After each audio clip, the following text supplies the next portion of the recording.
Hello and blessings, beautiful souls, and awesome, amazing card slingers out there.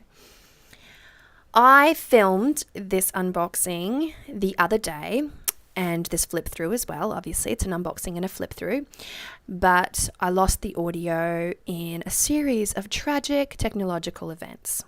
Anyway, let's get started. This is a walkthrough of the Ansata Tarot, a tarot deck that I have had my eye on for the longest time.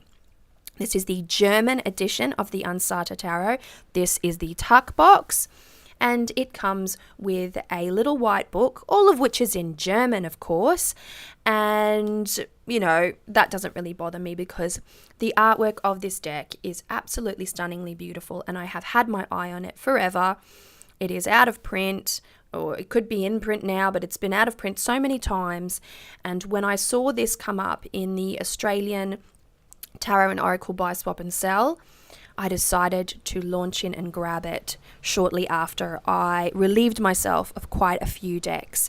And I thought, thoughtful purchases from now on.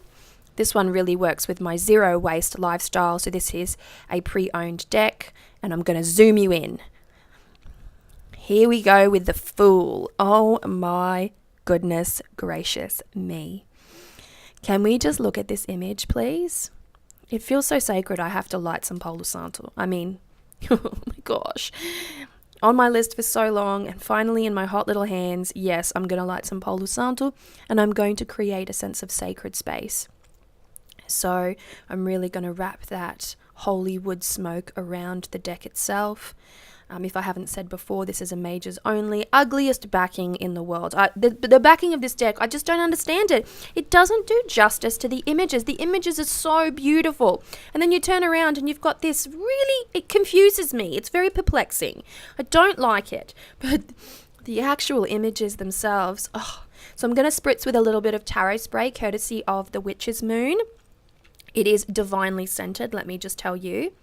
And I'm going to ring my little bell and really activate that deck to my surroundings, to my own personal energies, and then begin my flip through. So we are starting here with the Fool, of course, and the imagery of this deck has always captured my curiosity. It has that Egyptian undertone to it. It is very intricate in the way that it really broadcasts its symbolism and its imagery, and there is always so much to take in. And the reason why this is a good thing, look at that beautiful emperor. The reason why this is a good thing is because when you are reading, your eyes can really land. Look at this. Your eyes can really land on any one of those, pieces of art there hidden within the deck itself. And, you can glean a really unique message. I'm just loving this. I'm just loving this Egyptian feel to it, and this, the busyness within the card itself. You're really pulled in and captured by the image, and it's stunning. And it's a deck that you can really digest, I guess is the best word to say. You can really digest it, and there is such an interesting overall feel, that very centaur energy in that one there. And then we have Justice at the 8 rather than Strength, and I personally prefer Strength at 8 rather than Justice, but that's totally okay. And we have the beautiful Hermit here with such a trippy look and feel, very green, very otherworldly, very threshold energy.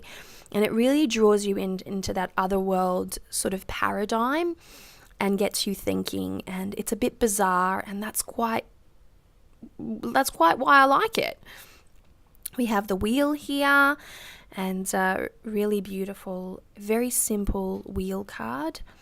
And then here we have Strength. And there's a very Leo solar aspect to the Strength card in this deck, and little homage to Lady Godiva, naked woman on the back of a lion. We have Hanged Man here as the piper, and sun and moon energy in balance there within the background. Really beautiful Hanged Man card. I'm loving the vibe. Can we just look at death for a second? Look at that death card.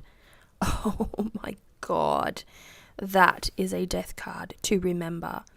Really, really intricate, yet so simple at the same time. It's a skeleton with a scythe.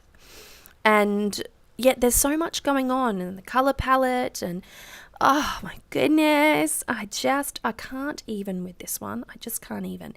It's one of my favorite death cards. One of. Yes. It's just such a treat to hold in my hands a deck that I've wanted for such a long time. Here we have the Devil, and we have that element of lust and bondage and addiction and soulful prisoner type feel. And it reminds me a little bit of the energy of one of the Bonefire death cards, or not death cards, sorry, devil cards.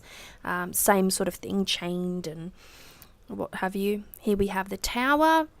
We have the Great Eye at the top. This is a very close-up look of people falling out of a tower, mind you. And some star energy as well. Really unique star energy. There is a moon goddess feel. It's Egyptian, but the silver nature of it reminds me of Ariane Rod. And that beautiful starry scape. Then we have the moon. Oh my gosh, look at that moon. The moon card is just beautiful. So a shout out to all the Scorpios out there, and all the, I should say all the crabs as well. But there is such an occult dark Scorpio undertone to the moon for me. Not that that's one of my associations. And then we have the sun, and we have the full zodiac wheel within the sun, and a celebration of the vital life of the sun, and that sense of illumination and governance that oftentimes is associated with the sun.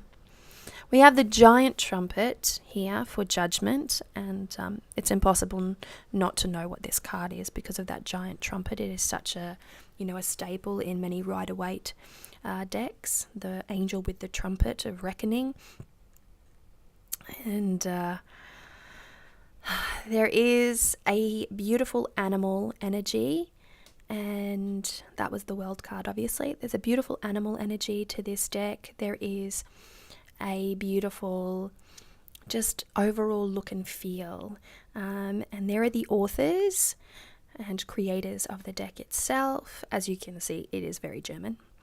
The tuck box is pretty simple. It's not, I would store this deck in the tuck box, but over time I think I would want to wrap it and put it in a little box, mostly because I don't find tuck boxes, I should say, to be sufficient in protecting a deck. But I've loved this deck from afar for the longest time, and looking at it now, the backing is just devastating to me, but the imagery does not disappoint. I'm just, oh my gosh, look at it. I'm so happy to have it, and it came so thoughtfully packaged as well.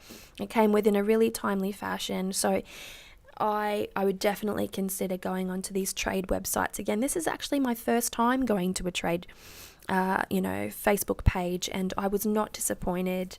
I had a really positive experience there, and the person that I purchased from was super sweet, and I'm happy to go back there again. And this is really something that I'm going to look to do more of in the future, is to buy second-hand decks or pre-loved decks, mostly so that I can reduce my waste as I persevere through my zero waste journey.